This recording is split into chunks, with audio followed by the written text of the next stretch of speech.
অগ্নির পাঠশালায় তোমাদের স্বাগত জানাই। আজকে আমরা ষষ্ঠ শ্রেণীর গণিত প্রভা বই থেকে আবৃত দশমিক সংখ্যা অধ্যায় নম্বর 10 পৃষ্ঠা 114 থেকে 117 আলোচনা করার চেষ্টা করব। দেখো, এই আবৃত দশমিক জানার আগে তোমাদের দশমিক সংখ্যা বুঝতে হবে। তো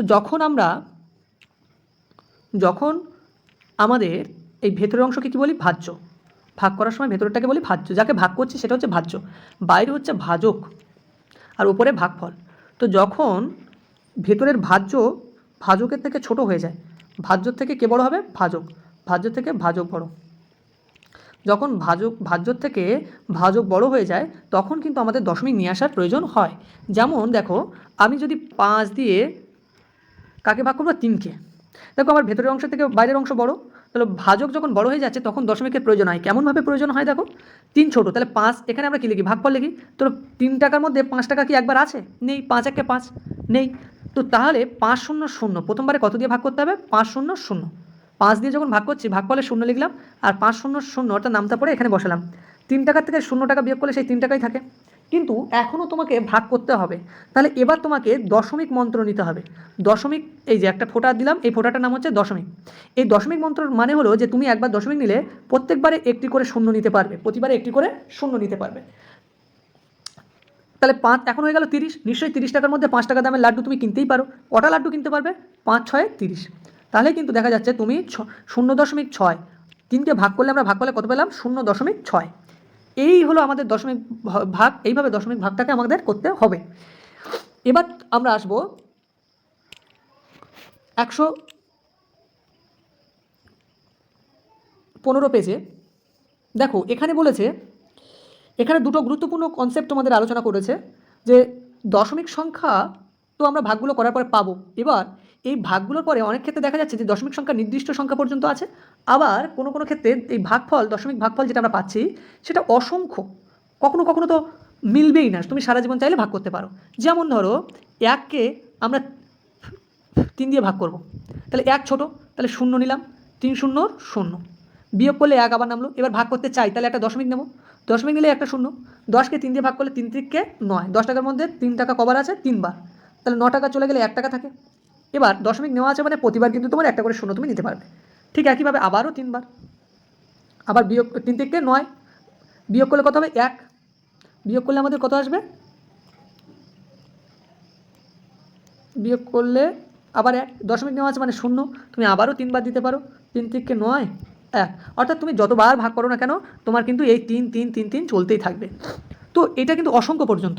আবার দেখা যায় যে 1কে যদি তুমি 5 দিয়ে ভাগ করো, তো 5 দিয়ে 1কে ভাগ করলে যায় না, তাহলে 5 0 0, বিয়োগ করলে কত? 1। এবার দশমিক নিলে তুমি একটা 0 আসলো, কিন্তু 5-এর নামতে পড়লে 5 টাকা 10-এর মধ্যে কতবার আছে? 2 বার, 5 2 10। দেখো, এবার কিন্তু মিলে গেল। এবার কি আর আমার অসংখ্য ভাগ যাওয়ার কোনো প্রবণতা আছে? না, আমার কিন্তু উত্তর বেরিয়ে গেল 0.2। তাহলে এখানে কিন্তু ভাগফল নির্দিষ্ট। তাই বলছে যখন ভাগফল নির্দিষ্ট 0.2, এটা আমার নির্দিষ্ট ভাগফল, আবার 0.33333 এটা চলতেই থাকবে, তাহলে এটা কিন্তু অনির্দিষ্ট ভাগফল। তাহলে যেখানে ভাগফল নির্দিষ্ট অর্থাৎ দশমিক বিন্দুর পরে নির্দিষ্ট সংখ্যা থাকে, নির্দিষ্ট সংখ্যক অঙ্ক থাকে, তাদেরকে বলবো কি? সসীম দশমিক বিন্দু। কি বলবো? সসীম দশমিক সংখ্যা বা সসীম দশমিক সংখ্যা। আর যাদের ভাগফলে দশমিক বিন্দুর পরে অসংখ্য সংখ্যা থাকে তাদেরকে বলবো অসীম দশমিক সংখ্যা। কি বলবো? অসীম দশমিক সংখ্যা। এইটা তোমরা কি বুঝতে পেরেছো? দেখো, আরও একবার বলছি যে আমরা 1কে 5 দিয়ে ভাগ করেছি, 0.2 পেয়েছি, আর 1কে 3 দিয়ে ভাগ করেছি, 0.333 চলতেই আছে। তো এখানে কিন্তু আর ভাগ করা যাচ্ছিল না, মিলে গেছিল আমার অঙ্ক, কিন্তু এই ভাগটা কিন্তু চলতেই আছে। তো যখন দশমিক সংখ্যার পরে নির্দিষ্ট সংখ্যা অর্থাৎ একটাই সংখ্যা আছে, আর বেশি যাবেই না কখনো, তাকে কি বলবো? সসীম। তাকে বলবো সসীম দশমিক সংখ্যা। আর যখন দশমিক বিন্দুর পর অনির্দিষ্ট অঙ্ক এবং সেটা চলতেই আছে তখন তাকে বলবো অসীম, যার সীমানা নেই। যার সীমানা নেই তাকে অসীম দশমিক সংখ্যা বলবো। বেশ, এবার বড় একটি কনসেপ্ট, সেটা হচ্ছে পৌনঃপুনিক বিন্দু। পৌনঃপুনিক বিন্দু। দেখো, এই যে 1কে যদি আমরা 6 দিয়ে ভাগ করি, 6 0 0, বিয়োগ করলে 1, দশমিক নাও 0 আসলো, তাহলে 6 1কে 6, বিয়োগ করলে 4, 4-এর পিঠে দশমিক নেওয়া আছে মানে একটা 0, 6 6 36, ঠিক আবার বিয়োগ করলে 4 40, 6 6 36। এই যে ভাগটা আবার 4 ভাগ শেষে থাকবে। তাহলে এই যে ভাগটা সেটা এইভাবে চলতেই থাকবে। এখন একটা জিনিস লক্ষ্য করে দেখো, আগে 1কে যখন 5 দিয়ে ভাগ করেছিলাম সেখানে বেরিয়েছিল 0.2। এখানে দশমিক বিন্দুর পরে নির্দিষ্ট একটা অঙ্ক, কিন্তু এখানে দশমিক বিন্দুর পরে প্রথমে 1 এসছে, তারপরে অসীম পর্যন্ত তো চলছেই। তাহলে সেখানে কিন্তু একই সংখ্যা আবার বারবার এসছে। অসীম পর্যন্ত তো চলছেই, কিন্তু সেখানে কিন্তু একই সংখ্যা বারবার আসছে, 6 6 6 6 6। তো এইভাবে যখন চলতে থাকবে, অর্থাৎ একই সংখ্যার বারবার যখন আবৃত্তি ঘটবে, তখন তাকে বলবো আমরা কি, পৌনঃপুনিক দশমিক বা আবৃত দশমিক সংখ্যা। পৌনঃপুনিক দশমিক বা আবৃত দশমিক সংখ্যা। পৌনঃপুনিক দশমিক বা আবৃত দশমিক সংখ্যা। আরও একটা উদাহরণ তোমরা যদি দেখো, এখানে দেওয়া আছে, দেখো 0.142857 এইভাবে কিন্তু চলছে। তো এখনও পর্যন্ত আমরা দেখতে পাচ্ছি না যে এখানে পুনরাবৃত্তি এসছে, কিন্তু এটা যদি এমন হতো 0.142, তারপরে 8 8 8 এইভাবে চলতেই থাকতো, তাহলে দেখো 1 4 2 এর পর থেকে এই 8 কিন্তু 8 সংখ্যাটির বারবার আগমন ঘটছে। তাহলে বারবার আগমন বা পুনরায় আগমন আবৃত্ত হলে তাকে আমরা কি বলবো, পৌনঃপুনিক দশমিক বা আবৃত দশমিক সংখ্যা। আবৃত দশমিক সংখ্যা। এবার এই পৌনঃপুনিক দশমিকটা লেখার একটা নিয়ম আছে। এই যে 0.142 এর পর থেকে এই 8 8 চলছে, তো যেখান থেকে এই প্রথম 8-এর থেকে 8 আসার সংখ্যাটা শুরু হয়েছে, বারবার 8 আসছে, তাই এর মাথায় একটা বিন্দু দেবো বা দশমিক বসাবো। এই দশমিক বা বিন্দুটাকে বলবো পৌনঃপুনিক বিন্দু। এই দশমিক বা বিন্দুটার নাম হচ্ছে পৌনঃপুনিক বিন্দু। এর অর্থ তোমাকে বুঝে নিতে হবে যে এখান থেকে 8-এর পর থেকে 8 সংখ্যাটা বারবার আসছে। যেমন একটা দেখো 0.2, এর মাথায় পৌনঃপুনিক যদি দিই আমি, তাহলে এর অর্থ কি, যে 0.2 সংখ্যাটা বারবার আসছে।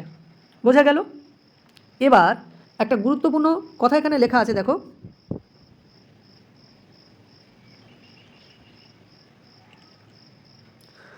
সব অসীম দশমিক সংখ্যাই কি আবৃত দশমিক সংখ্যা। দেখো অসীম দশমিক সংখ্যা মানে বলেছি কি আমরা, যেটা চলতেই থাকবে, 0.13333 চলতেই আছে। আবার 0.143773 5।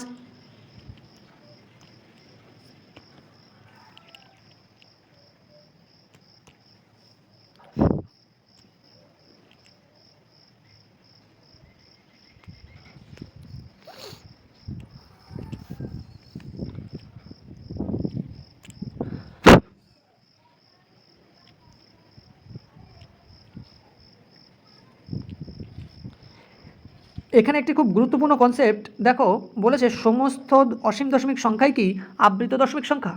উত্তর হলো না। কেন না? আবৃত দশমিক সংখ্যা বলতে আমরা দেখেছি, দেখো আবৃত দশমিক সংখ্যা মানে কি, আমার 0.1333 মানে একটা সংখ্যা বারবার আসছে।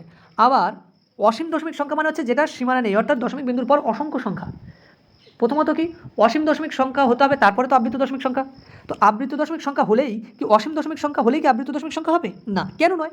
কারণ এটা একটি আবৃত দশমিক সংখ্যা, সাথে অসীম দশমিক সংখ্যাও বটে, কারণ এর সীমানা নেই, বারবার আসছে এবং অনেক দূর ভাগ যাবে, সারা জীবন চাইলে সারা জীবন করা যাবে। কিন্তু এখানে একটা দেখো উদাহরণ লিখছি, 0.244 আবার 5 7 7 3 এইভাবে চলতেই রয়েছে, ভাগ চলতেই রয়েছে, থামছে না, এবং সারা জীবন ভাগ করা যাবে।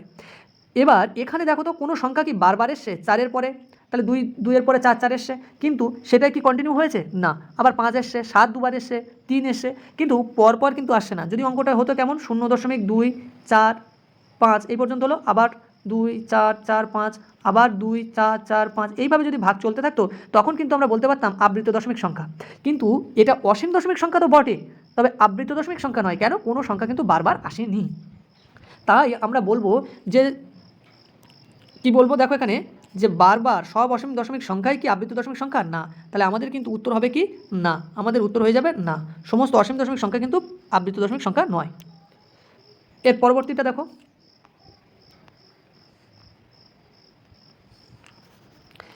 এবার আমরা দেখব, নিজে করি 10.1।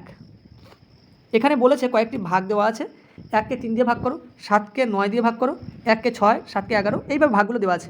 এবং বলেছে সসীম দশমিক ভগ্নাংশ খোঁজো, আর কোনগুলি অসীম দশমিক ভগ্নাংশ খুঁজি, এবং তাদের মধ্যে দশমিক সংখ্যাকে ঠিকমতো চিহ্ন দিয়ে প্রকাশ করি। তো এই যে দশমিক সংখ্যাকে ঠিকমতো চিহ্ন দিয়ে প্রকাশ করা, এটা কিন্তু বলছে যে পৌনঃপুনিক বসাতে। তো আমরা যদি একটা ভাগ দেখি, 1কে 3 দিয়ে ভাগ করব, 1কে 3-এর ভাগটা দেখেছি আমরা। এবার দেখি আমরা 7কে 9 দিয়ে ভাগ করব। 7কে কত দিয়ে? 9 দিয়ে। এখন 9 দিয়ে 7কে ভাগ করি, দেখো ভেতরের থেকে 7-এর থেকে 9 বড়, একবার দিলে তো যাবে না, 9 1 9 তো বেশি হয়ে যাবে, তাহলে 0 বাদ দেবো। এবার তোমরা এটাকে 9 0 0 এভাবে না লিখে তোমরা একবারই বুঝে যাও যে 0 বাদ দিলে তো সেই 7ই হবে। তো 7কে বড় করার জন্য এবার দশমিক নিতে হবে, নিলে কি একটা 0, 70 হলো। 7 9 63, 8 9 72, 8 9 72 কিন্তু বেশি হয়ে যাচ্ছে, তাহলে আমরা কত নেবো? 7 9 63, কত নেবো? 7 9 63, বিয়োগ করলে কত হবে? 7, দশমিক নেওয়া আছে মানে আবার 0, 70, আবার 7 9 63, বিয়োগ করলে আবার 7, 7 9 63। দেখো সেই 7 কিন্তু ভাগশেষে থাকতেই আছে এবং এটা দীর্ঘবার চলবে, দীর্ঘদিন চলবে যদি ভাগ করতে থাকো। তাহলে আমরা এখানে কী পেয়ে গেলাম? 0.777, এটা তো চলতেই থাকবে, তাহলে এটা কী নাম দেবো? অসীম দশমিক সংখ্যা, অসীম দশমিক সংখ্যা। এর নাম কিন্তু দিলাম কি, এই ভাগটি অসীম দশমিক সংখ্যা। এবং পৌনঃপুনিকটা কোথায় দেবো? পৌনঃপুনিকটা কিন্তু 7-এর মাথায় দেবো, তাহলে আমার উত্তরটা হবে 0.7-এর মাথায় পৌনঃপুনিক, 0.7-এর মাথায় পৌনঃপুনিক। কেন 0.7-এর মাথায় পৌনঃপুনিক? তার মানে হলো যে 7-এর কাছ থেকে কিন্তু 7-এর পর থেকেই আবার বারবার 7 সংখ্যাটি আসা শুরু হয়েছে। এরপরে আমরা যদি দেখি 11কে 12 দিয়ে ভাগ, 11কে 12 দিয়ে ভাগ, ভেতরে 11 লেখো, 12 1 12 বেশি হয়ে যাবে, তাহলে 0 বার প্রথমে, তারপরে দশমিক নাও, নিয়ে এটাকে বড় করে নাও। এবার হলো 110, তাহলে 110-এর মধ্যে 12 নামটা পড়লে 9 12 108, 12 10 120 বেশি হয়ে যাচ্ছে, তাহলে 9 12 108, 2 বেরোলো, দশমিক নেওয়া আছে মানে 0 হবে, তাহলে 12 1 12, বিয়োগ করলে কত? 8, দশমিক নেওয়া আছে মানে 0, 80, 6 12 72, 7 12 84, তাহলে 6 বাদ যাবে, 6 12 72, আবার 8, আবার 0, তাহলে দশমিক নেওয়া আছে বলে একটা 0 বসালাম, 6 12 72। দেখো এখানেও বিয়োগ করলেও সেই 8 বেরোবে এবং 80 হবে, আবার 6 বার আবার যাবে, তো এইভাবে কিন্তু চলতেই আছে। তাহলে এটাও কি অসীম দশমিক সংখ্যা, অসীম দশমিক সংখ্যা। এখন পৌনঃপুনিকটা তাহলে কোথায় বসবে? পৌনঃপুনিকটা কিন্তু 6-এর মাথায় বসবে, তাহলে আমার উত্তর হবে 0.916.6 পৌনঃপুনিক। তো এইটা কিন্তু হলো, আর এই ভগ্নাংশটাকে কি অসীম দশমিক ভগ্নাংশ বলবো, অসীম দশমিক ভগ্নাংশ। ঠিক এইভাবে তোমাদের ভাগগুলো করতে হবে। আমি আরেকটা ভাগ দেখিয়ে দিচ্ছি, 11 এই যে এই ভাগটা দেখো, 11/10-12,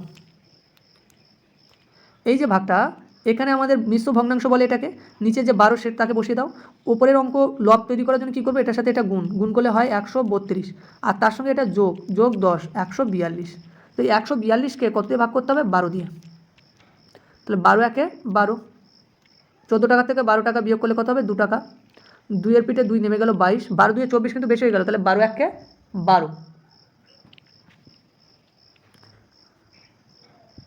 12 2 24 বেশি হয়ে যাচ্ছে, তাহলে আমাদের কত হবে? 12 1 12, বিয়োগ করলে কত?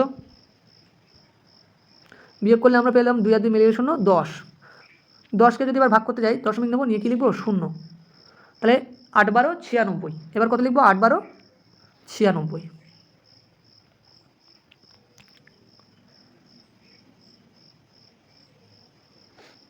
তাহলে বিয়োগ করলে কত হবে? 6 আর কত হলো? 10, 4 হলে 10, 40 হয়ে গেল, 4 হলে 10, হাতে 1, 9 10 10 মিলিয়ে 0। এবার দেখো দশমিক নেওয়া আছে মানে 40, 3 12 36, বিয়োগ করলে সেই 4, অর্থাৎ 40 আসবে। এবার এখান থেকে তার মানে বোঝা গেল যে 3 3 সংখ্যাটা কিন্তু বারবার আসে, অর্থাৎ একে যদি ভাগ করো, আমি লিখে দিচ্ছি উত্তরটা 11.8333 এইভাবে চলতে থাকবে। তাহলে পৌনঃপুনিক বিন্দুটা কোথায় বসবে? এই প্রথম 3-এর মাথায় কিন্তু পৌনঃপুনিক বিন্দুটা বসবে। আর এটাও আমরা পেয়ে গেলাম কি? অসীম দশমিক ভগ্নাংশ, অসীম দশমিক ভগ্নাংশ। আর এর মধ্যে সসীম দশমিক ভগ্নাংশ কোনটা হবে? দেখো এখানে একটা আছে 1 এর 2, তো এটা কিন্তু সসীম হবে কি করে? 1-কে 2 দিয়ে ভাগ দেবো, তাহলে 2 0 0, দশমিক নিলাম, তাহলে পাশে একটা 0 বসলো, 10, 5 2 10। দেখো এখানে কিন্তু নির্দিষ্ট সংখ্যক অঙ্ক দশমিকের পরে, তাহলে এটা কি? এটা হয়ে গেল সসীম দশমিক ভগ্নাংশ, এটা সসীম দশমিক সংখ্যা, আর এটা সসীম দশমিক ভগ্নাংশ। এখানে পৌনঃপুনিক দেওয়ার ব্যাপার নেই। তাহলে পৌনঃপুনিক কোথায় আসে? পৌনঃপুনিক আসে কিন্তু একমাত্র অসীম দশমিক সংখ্যাতে পৌনঃপুনিক আসে। বেশ, তাহলে তোমরা এইভাবে বাকিগুলো করে ফেলবে। পরের পৃষ্ঠাতে আমরা চলে যাই।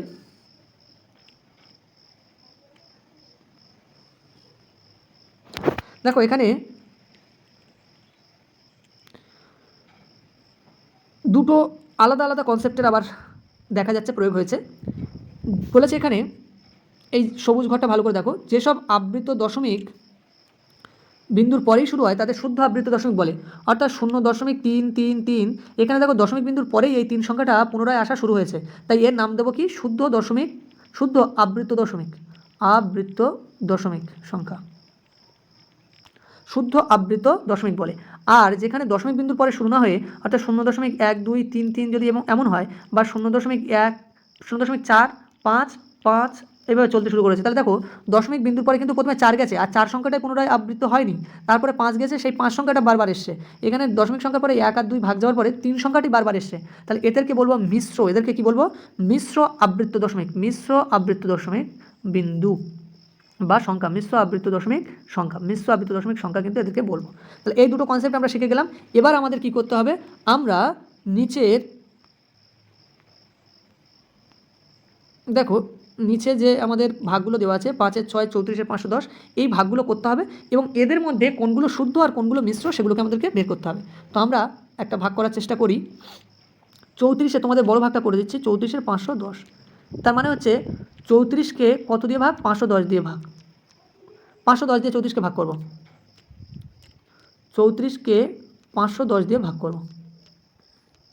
এখন 510 দিয়ে ভাগ করতে গেলে প্রথমে শূন্য বাদ দাও, 34 ছোটো, তাহলে 34 শূন্য শূন্য, তাহলে 510 শূন্য শূন্য যদি তুমি করো তাহলে 34-এ আসবে, আর একটা দশমিক নিলে কত হলো? 340। এখন এই যে 340 হলো সেটাও তো 510-এর থেকে ছোটো, তাহলে এই 510 শূন্য শূন্য বিয়োগ করলাম, 340 আসলো। এবার দশমিক নেওয়া আছে মানে শূন্য একটা বসলো। এবার কিন্তু হলো 3400, যেটা 510-এর থেকে কিন্তু বড়। তাহলে দেখো এবার কতবার যাবে? তো তোমরা বুদ্ধি করবে, 10 টাকাটা বাদ দাও, 500 টাকাকে ধরো, 5কে ধরো, 3400 টাকার মধ্যে 500 টাকা কবার আছে? তো 3400 বাদ দাও, 34কে মেলাও, 6 বার। কতবার আছে? 6 বার, কারণ 5 6 30, তাহলে 6 বার কিন্তু তোমার প্রথমে যাবে। 6 দিয়ে গুণ করলে 6 0 0, 6 1 6, 5 6 30, বিয়োগ করো, 6 আর কত হলে 10, 4 হলে 10, হাতে 1, 1 আর কত হলে 4, 3 হলে 4, দশমিক নেওয়া আছে মানে শূন্য। ঠিক আবারও 3400 হয়ে গেল, তার মানে আবার 6 বার যাবে, 3060 টাকা। ঠিক একই বিয়োগ করলে 3400 আবার হয়ে যাবে, আর একটা দশমিক দিলে শূন্য, 3400 হয়ে যাবে, আবার 6 বার দিলে সেই 3060 টাকা হবে। তাহলে এইভাবে কিন্তু ভাগটা চলতে থাকবে। তাহলে দেখো এবার আমরা যদি মূল বিষয়টাতে আসি, 0 ভাগফল বেরিয়েছে 0.066, তাহলে এটা মিশ্র না শুদ্ধ দশমিক সংখ্যা সেটা তোমাদেরকে বলতে হবে। মিশ্র আবৃত্ত দশমিক না শুদ্ধ আবৃত্ত দশমিক? দেখো শুদ্ধ আবৃত্ত দশমিক তখনই হতো যখন দশমিক বিন্দুর পরেই এই 6 পুনরাবৃত্তির সংখ্যাটা বারবার যে সংখ্যাটা শুরু হয়েছে সেটা যদি আসতো, কিন্তু এখানে দশমিক বিন্দুর পরে শুরু হয়নি, কিন্তু তার আগে শূন্য আছে, এই যে দশমিকের পরে শূন্য আছে 6-এর আগে, তাহলে এটাকে বলবো মিশ্র, কি বলবো? মিশ্র আবৃত্ত দশমিক সংখ্যা, মিশ্র আবৃত্ত দশমিক কিন্তু এটাকে আমরা বলবো। আচ্ছা আরেকটা দেখি আমরা, এই 8-এর 9টা দেখি। 8কে কত দিয়ে ভাগ করতে হবে? 9 দিয়ে। ও এর আগে মনে হচ্ছে আমরা দেখেছি এটা। দেখো 8-এর 9কে যদি দিই আমরা ভাগ, 9 0 0, আচ্ছা তাও যাচ্ছে না, তাহলে কী দেবো? দশমিক দিলে একটা শূন্য, 80 হলো। 80 যদি হয়, 80 টাকার মধ্যে 9 বার কতবার আছে? 8 9 72, 8 বার আছে। বিয়োগ করলে 2 আর কত হলে 10, 8 হলে 10, 7 থেকে 1, 7 থেকে 8 মিলে গেলে শূন্য বসে না, তাহলে 8-এর পাশে দশমিক নেওয়া আছে মানে একটা শূন্য লিখবো, আবারও 8 9 72, আবার 8, দশমিক নেওয়া আছে মানে শূন্য, 8 9 72। দেখো এইভাবে কিন্তু আমাদের ভাগ চলতেই থাকবে। তো এখানে যেটা ভাগফল পেয়েছি আমরা 0.888, এটা দেখো দশমিক বিন্দুর পরেই শুরু হচ্ছে না, আবৃত্ত সংখ্যাটা দশমিক বিন্দুর পরেই কিন্তু শুরু হচ্ছে, তাই এর নাম কি বলছে? শুদ্ধ আবৃত্ত দশমিক, শুদ্ধ আবৃত্ত দশমিক সংখ্যা, দশমিক ভগ্নাংশ। তাহলে এইভাবে তোমরা সমস্ত ভাগগুলো করবে, আর তার পাশে কিন্তু তোমরা লিখবে যে সেটা শুদ্ধ না আবৃত। আবারও বলে দিচ্ছি, দশমিক বিন্দুর পরে যদি সংখ্যা শুরু হয় যেটা বারবার আসছে তাহলে তার নাম হবে শুদ্ধ, আর দশমিক বিন্দুর পরে যদি শুরু না হয়ে এক বা একাধিক সংখ্যা থাকে, যেমন 0.1 2 5 5 5, তখন কিন্তু দেখো এই দশমিক বিন্দুর পরে এই দুটো সংখ্যা অলরেডি আছে, তারপরে কি আবৃত্ত সংখ্যাটা শুরু হয়েছে, তাই এর নাম দেবো কি? মিশ্র আবৃত্ত দশমিক সংখ্যা। আশা করি তোমরা এই পর্যন্ত সবটাই বুঝতে পেরেছো। ধন্যবাদ সবাইকে। ভালো লাগলে অবশ্যই শেয়ার এবং কমেন্ট করতে ভুলবে না।